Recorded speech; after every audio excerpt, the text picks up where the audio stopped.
Alhamdulillah kita mendapat banyak inspirasi ya, banyak motivasi untuk memperbanyak tilawah ya, memperbanyak kita membaca Al-Quran.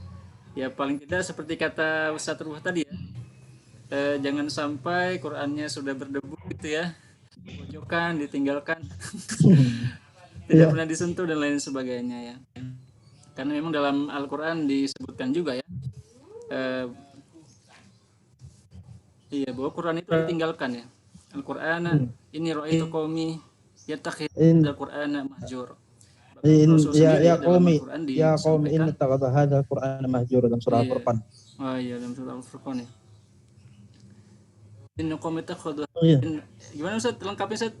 Inna qaumi. Ya Rabbi inna qaumi ittakhadhu hadzal Qur'ana mahjura. Ya Rabbi inna Sungguhnya qaumi Al-Qur'an ittakhadhu hadzal Qur'ana mahjura. Wahai Tuhan, umatku membuat Al-Quran ini ditinggalkan begitu ya. Nah, itu mungkin sebagian ayat itu kita temukan di dalam kehidupan kita sehari-hari. Ya, mungkin ada teman-teman yang mau bertanya, silakan dituliskan di kolom chat, insya Allah akan kita bacakan. Dan mungkin untuk pertanyaan dari saya pribadi ya, mungkin kita bisa menarik inspirasi lebih jauh lagi dari sosok Ustadz Ruh ini, yang mudah-mudahan teman-teman bisa seperti beliau juga ya, bisa menimba ilmu lebih jauh lagi dan juga menginspirasi adik-adik kelas yang sekarang, terutama yang kelas 12 ini ya, yang sebentar lagi mau masuk ke perguruan tinggi, dan juga untuk kelas 10, 11 ya. Mudah-mudahan semakin terarah ya dengan datangnya hadirnya Ustadz Purwa ini. Oke, mungkin pertanyaan pertama Ustadz Purwa. Waktu dulu di Manfaat, kira-kira siapa sih guru yang banyak menginspirasi Ustadz Purwa? Dan apa sih pelajaran favorit Ustadz Purwa ini? Silakan Ustadz. Nah, dulu guru yang paling menginspirasi. Seluruh guru yang ada di Manfaat sebenarnya menginspirasi Urwan. Seluruhnya, karena banyak memori-memori itu ada.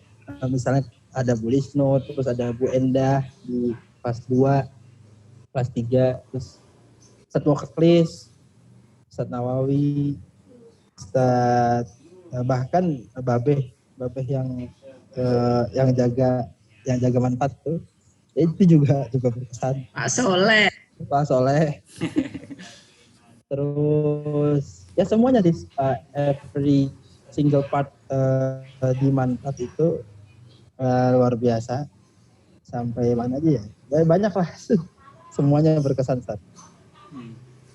Kemudian tadi yang pertanyaan yang kedua apa? Pelajaran favorit. Pelajaran favorit. Biasanya kan kita punya ya pelajaran yang kita sukai gitu ya, yang biasanya gede gitu kan dari yang lain. Mungkin juga waktu jadi siswa Manfaat. Ada dulu sukanya bahasa Arab. Bahasa Arab. Karena memang ya karena suka aja. Suka bahasa Arab, kemudian juga di perguruan tinggi melanjutkan ke sastra Arab. Jadi area pengennya ke yang ada bahasa Arabnya gitu. Makanya Anda masuk ke kelas bahasa waktu itu. Oke, baik. Ya ini bagus juga nih ya teman-teman ya, jadikan patokan begitu. Jadi ketika teman-teman bingung nanti mau memilih jurusan apa ya, pastinya kalau di Manfaat ada banyak pilihan ya. Bisa jadi teman-teman yang di bahasa sukanya sesuatu yang sains kan, atau mungkin yang di sains Ustadz Purwa ini, nah beliau pilih yang beliau suka. Nah biasanya kalau kita pilih yang suka itu biasanya ikut-ikutan, Ustaz. Anak SMA, biasanya kan anak-anak SMA itu suka tongkrongan ya, nongkrong mereka kan. Akhirnya mereka itu tidak memilih jurusan seperti halnya kuat di sana. Mereka kuat di sains karena tongkrongannya bareng anak-anak IPA gitu, yang suka IPS gitu. Akhirnya mereka memilih jurusan IPS. Nah, buat teman-teman semua ya pilihlah jurusan yang paling kalian insya Allah akan jalan ke depan makin terbuka dengan keilmuan itu. Iya. Ya, sekali teman-teman ya. Masukannya. Jadi memang saya juga perhatikan seperti itu ya. Terpaksa gitu Sat ya. Terpaksa disuruh orang tua. Akhirnya jadi tidak maksimal ya. Tapi kalau teman-teman sudah memang suka, ya biasanya hasilnya maksimal. Walaupun Betul, ada apalagi nanti kuliah. Gimana Sat? Nanti kuliah Ustaz ya. Nanti kuliah Ustaz ya. Pas kuliah ini selesai apa namanya? Selesai SMA kelas 12. Itu biasanya mereka pada bingung Ustaz. Ini gue pengen masuk ke jurusan apa ya? Akhirnya mereka berkerumun dengan tongkrongannya. Mereka nanya, lu jurusan apa? Jurusan apa? Dulu tuh sempat 2010, kalau nggak salah itu sempat happening jurusan IT. Jurusan ilmu komputer. Pokoknya tentang IT. Ya. Akhirnya banyak lah teman-teman anak yang salah masuk ke jurusan tuh. Ada pertanyaan gitu Sat ya. Kita itu sebenarnya buat apa gitu kan ya Sat ya? Apakah mencari nilai gitu kan supaya nilainya bagus, orang tua bahagia? Atau hanya sekedar untuk lulus ujian, supaya kita bebas dari tekanan hidup? Karena biasanya kan ketika kita sekolah ditanya kan, ini kapan ujiannya atau lagi kuliah nih, ditanya kapan skripsi gitu kan. Ntar ditanya lagi dan seterusnya. Kemudian yang berpendapat juga sebenarnya kuliah buat ya kerja ya, karena ada kata-kata kan al ilmu lil amal gitu ya. Iya. Diamalkan, maksudnya berarti digunakan untuk kerja gitu kan. Kalau menurut Ustaz Turwa gimana tentang pendapat-pendapat itu? Kalau anak pribadi ya yang anak jalankan anak treatment pribadi kepada diri sendiri, ketika kita memilih sesuatu yang kita sukai, pertama dalam segi keilmuan ya, karena kita menjalani kehidupan itu ke depan itu harus pakai ilmu, Kalau nggak pakai ilmu, pasti kita akan tertatih-tatih atau kita akan terseok-seok. Pilihlah ilmu yang kalian yang kita sukai, agar amal kita itu sempurna. Tadi kan ala ilmu tidak amal. Agar amal itu bisa dilakukan dengan sempurna ketika kita tahu ilmunya. Misalnya sholat itu kalau misalnya dari mulai bagaimana syariat sholat itu. Kita berwudu itu kalau kita tidak tahu ilmunya, cara berwudu dengan baik, kemudian menyempurnakan setiap gerakan wudu, kemudian setiap basuhan wudu, kemudian tertib, setelah itu berdoa, itu akan tidak sempurna kalau kita nggak niat wudunya, terus kita nggak doa setelah berwudu.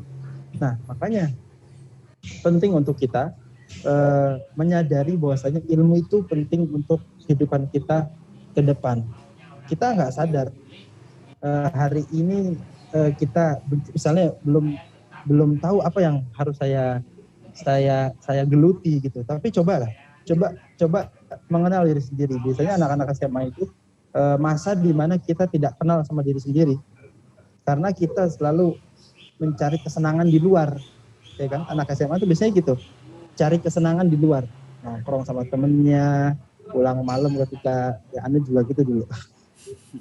Jadi kita nggak kenal tuh siapa kita waktu itu. Jangan sampai seperti itu generasi yang saat ini. Mungkin para guru juga bisa mendapat memberikan pendampingan untuk agar anak-anak bisa mengenal dirinya sendiri. Dari situ mereka bisa mengeluarkan potensinya. Kadang-kadang anak-anak itu harus ditanya. Bahkan ketika awal ditanya, ketika tes psikologi misalnya gitu ya, kamu ini bisanya apa? Nggak tahu. Nanti mau jadi apa? Nggak tahu. Karena bingung. Karena dia rata-rata belum tahu potensinya di mana. Tapi ketika kita sudah tahu potensinya, kita kuatkan, kita tahukan pendampingan, insya Allah anak-anak itu akan bisa menjadi generasi yang lebih baik daripada hari ini. Insya Allah. Kira-kira gitu, Ustaz. Oke, barakallahu fiik. Syukur, Ustaz. Kalau untuk mungkin kegiatan ekskul atau di luar sekolah formal yang mungkin waktu antum di Manfaat banyak ikuti gitu Sat, apa kira-kira Sat dulu? Ana dulu ikut rohis, ya, terus forum mudzakarah isikan Al-Quran FMIKA masih ada nggak Sat? Iya, masih ada itu sama Ustaz Hafiz ya, Ustaz ya? Ustadz Hafiz, oh Ustadz Hafiz masih ada. Ustadz Hafiz, Ada, ini Ustadz sudah Fitrah. hadir beliau. Oh Ustadz Hafiz, assalamualaikum Ustadz Hafiz. Ingat teman itu, Anda pernah dihukum sama beliau. Ya. Terus Anda ikut basket juga Ustadz. Jadi Anda cobain waktu itu dimanfaat semuanya. Dan menurut Anda ekskul itu salah satu kegiatan yang bisa mengasah potensi kita di luar keilmuan basic kita. Jadi misalnya kita punya keilmuan basic di bahasa ataupun di sains gitu ya. Tapi kita harus juga bisa memaksimalkan potensi yang lain, misalnya kita bisa olahraga, kita bisa berdebat. Ada kayaknya waktu itu ada bahasa Inggris juga ada, bahasa Arab juga ada kan. Jadi kita sebagai manusia, para teman-teman dari Allah Subhanahu wa taala, murid-murid manfaat ini semuanya harus bisa memaksimalkan tiga elemen yang ada dalam tubuh kita. Yang pertama adalah hati, pikiran, sama kondisi fisik. Jadi ekskul itu bisa melatih, misalnya kalau kita ikut ekskul basket atau bola atau futsal ya mungkin fisik latih gitu ya. Dan pasti akan terlatih. Kalau kita ikut forum-forum, misalnya di forum Mudzakarah Istiqan Al-Quran itu ada khitobahnya kan, ada syarhil Quran, ada fahmil Quran, ada tahfiz juga dulu. Kalau dulu tuh angkatan anak 2010. Terus ada Mimi Jamilah. Mimi Jamilah tuh qori. Sekarang beliau selebgram juga. Kak Mimi itu angkatan di atas sana. Ada juga Kak Ismi kalau nggak salah. Ada Kak Abu Stomi. Nah itu justru kalau lagi lomba dari DKI kalau nggak salah atau dari antar SMA biasanya syarhil Quran, karena di situ ada qori, ada menerjemahkan Al-Quran, juga ada ceramahnya. Kalau Ana dulu ikutnya di tahfiz hafalan 15 juz gitu, kira-kira.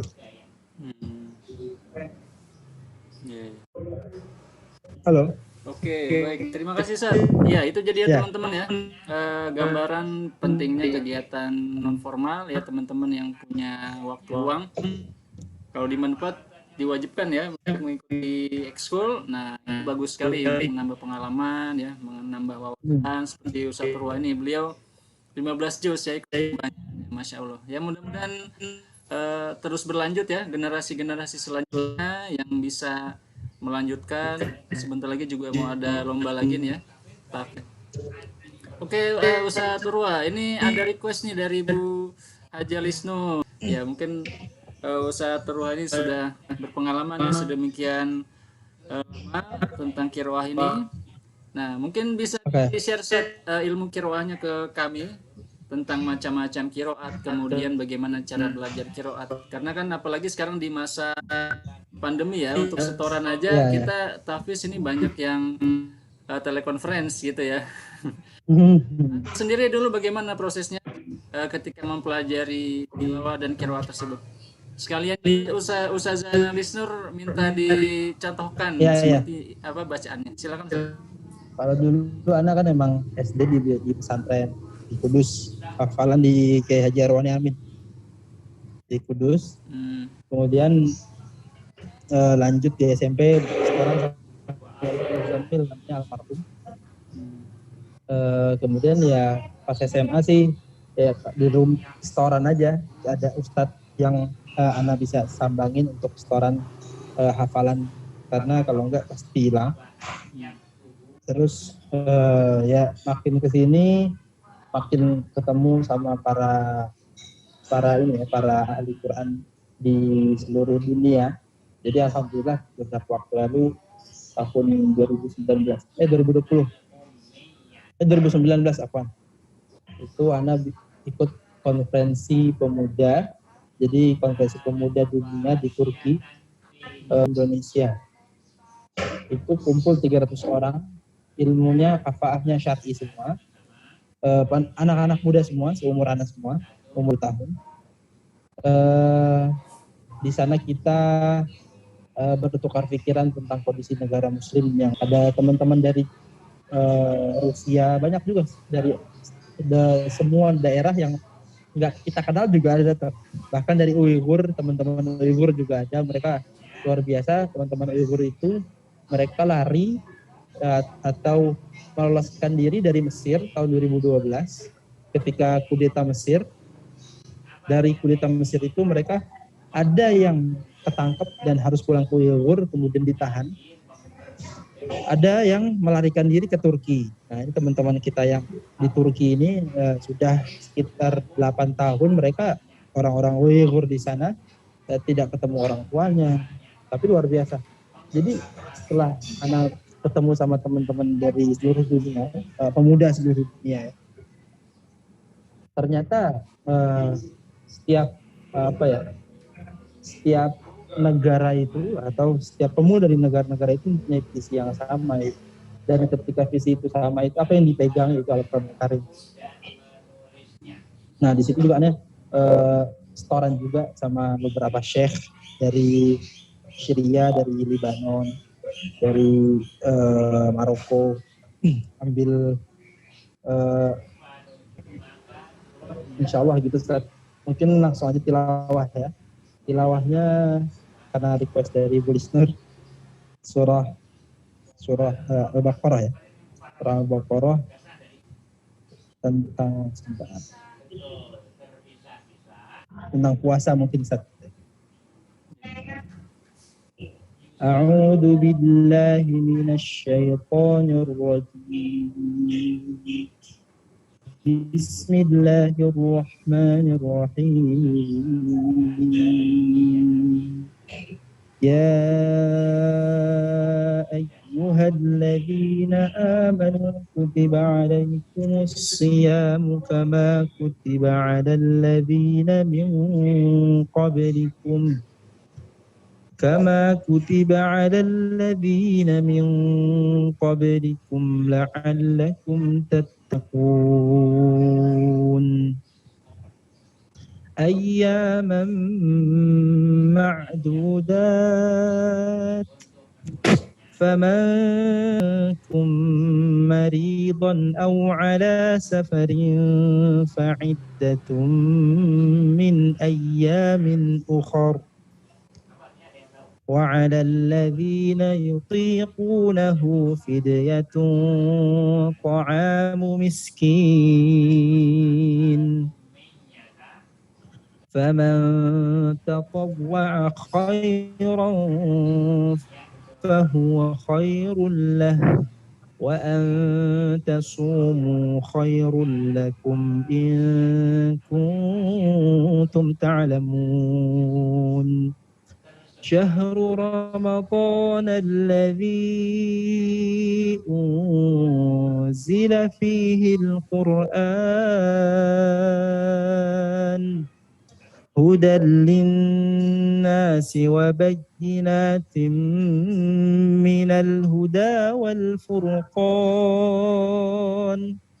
فمن شهد منكم الشهر فليصمه ومن كان مريضا أو على سفر فعدة من أيام أخر يريد الله بكم اليسر ولا يريد بكم العسر ولتكملوا العدة ولتكبروا الله على ما هداكم ولتكبروا الله على ما هداكم ولعلكم تشكرون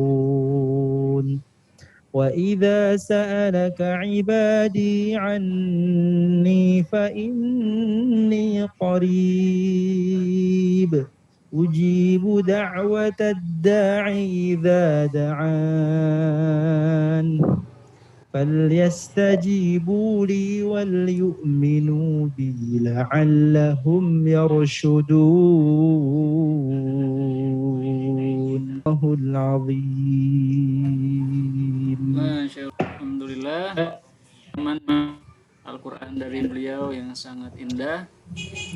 Ya kama qala Nabi ya. bahwa hasad itu boleh, tidak boleh ya, boleh kecuali dalam dua hal. Jadi kita Dianjurkan. boleh merasa iri dengan dua hal. Pertama, orang yang dikasih uang banyak ya kemudian menafkahkannya di jalan Allah di pagi dan malam hari. Yang kedua, yang diberikan Al-Quran ya, kemudian dia membacanya pagi dan malam hari. Ya, luar biasa nih beliau dikaruniai Al-Quran. Ya, mudah-mudahan kita semua bisa juga meniru ya, meneladani, dan mudah-mudahan kita semua juga diberikan keberkahan ya setelah ruang ini.